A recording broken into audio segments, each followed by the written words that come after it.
The morning begins in stillness.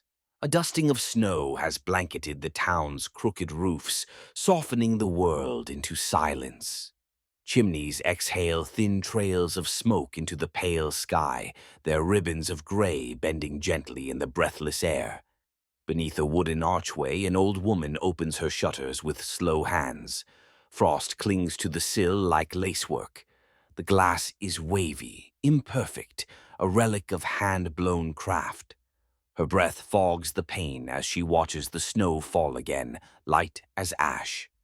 Down the lane, the cobbled street is empty but for a stray cat winding its way past the butcher's bench, now shuttered and still.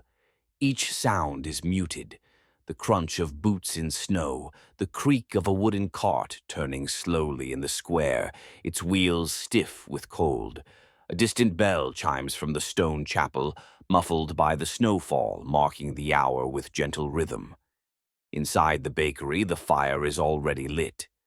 A boy kneads dough beside his grandfather, the soft slap of palm against flour echoing warmly through the room.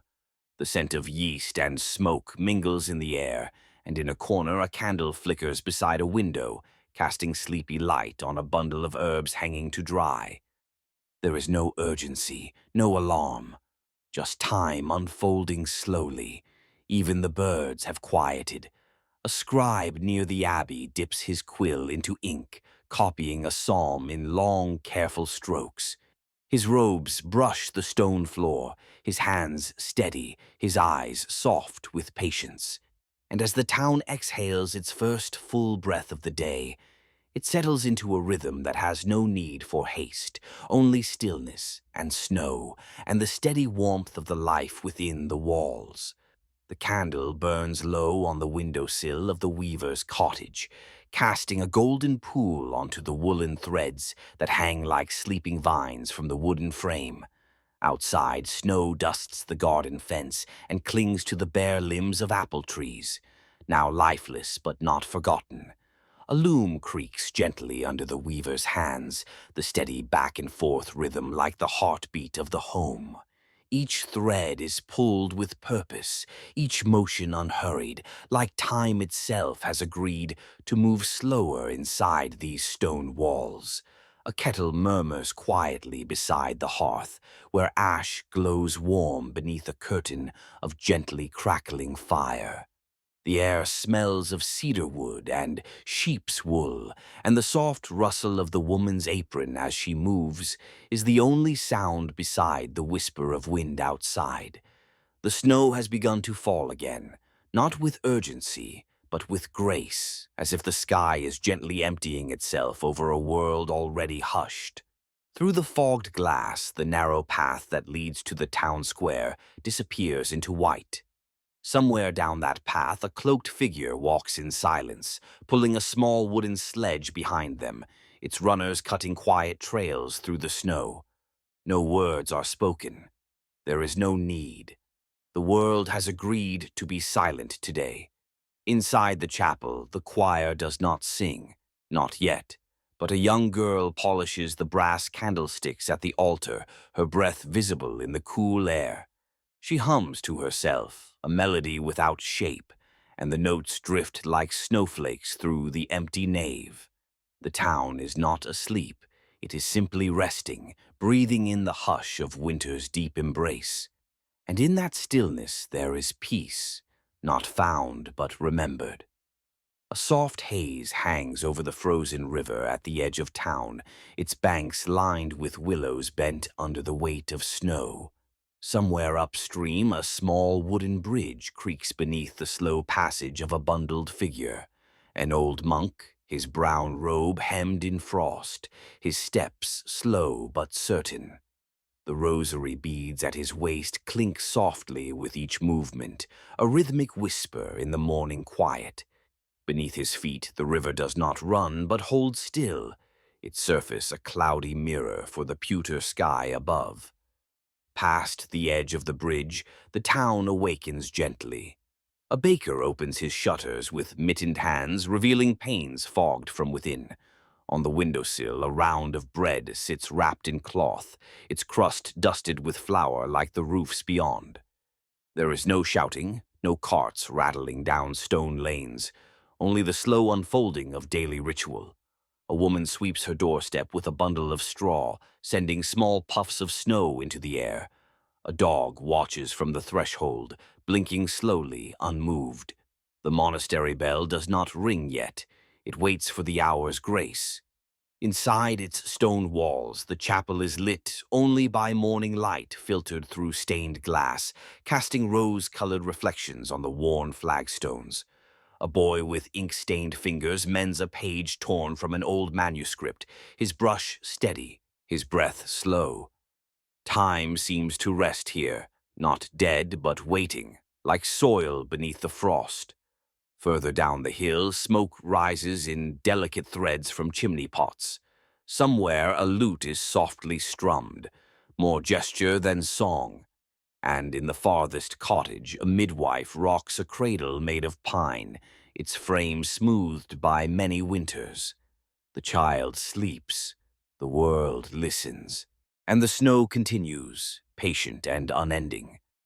The lantern sways gently above the stable door, its flame cradled in glass, casting golden light onto the frost-bitten earth below. The horses inside stir but do not whinny. This is not the hour for noise. Their breath rises like smoke in the dimness, soft and slow, as a boy lays out hay with bare, red hands.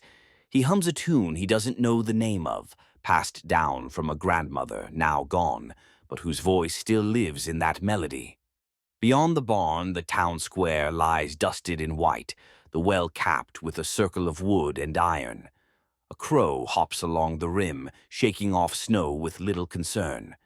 The statue of the old duke, half buried now, wears a white crown of winter, and the moss between its stones has frozen stiff. Footprints crisscross the courtyard, not hurried but wandering, as if each soul that passed through was searching for something in the quiet. Inside the potter's home, a fire crackles behind a lattice of old iron. Clay bowl. Bowls rest beside the hearth, drying slowly in the ambient heat. The potter's hands are still wet with work, fingers curled around the curve of a vessel not yet complete. A girl sits cross-legged nearby, stringing dried berries onto twine for the market, even though she knows the stalls will not open today. It is enough to keep her hands moving. A pale light spills through the window, tracing soft angles across the stone floor. There is a peace in these shadows, one that belongs not to silence, but to slowness. The hours unfold like petals, opening not to bloom, but to rest. And somewhere, unseen, a candle is lit by a hand that shakes just slightly, because even peace, in its deepest stillness, is made by people holding on to warmth. A curtain of snow drifts silently past the arched windows of the scriptorium, where ink runs thick and slow upon stretched vellum. The monk writing at the desk pauses often, not from fatigue but from reverence. He listens to the hush that hangs between each falling flake, the sacred weight of silence broken only by the soft rustle of robes and the quiet scratch of quills. Candles flicker in niches carved from stone, casting long shadows on the walls where faded saints gaze down with eyes worn smooth by time. Outside, the cloistered garden lies asleep beneath a white shroud. Stone benches curve around snow-covered herbs, once picked for healing, now resting until spring. Footprints mark a single path through the whiteness, narrow and deliberate, worn by the same sandals passing each dawn. The chapel bell does not toll for vespers today. The bell rope has frozen stiff in the tower. Yet, within the hearts of those who remain, the rhythm of prayer continues, softly murmured like breath against cold glass. A novice, no older than 12, tends the fire in the refectory. He adds birchwood with careful hands, then sits close, watching the orange glow reflect in a brass cup left on the table. He has never seen war, never ridden far, but he knows the names of saints by heart and believes that warmth is a kind of holiness. At the edge of the cloister wall, frost forms on an iron gate, delicate as lace.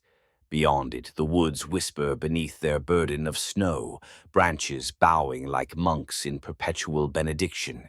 And as night begins to press its hand against the windows, the scriptorium grows still, the ink dries in its well, and the monk closes his eyes, not in sleep, but in quiet gratitude for a world that, even in its coldest season, allows things to unfold slowly and with care. The sky is the color of wool, thick and low, and snowflakes tumble like feathers from a ripped pillow of heaven.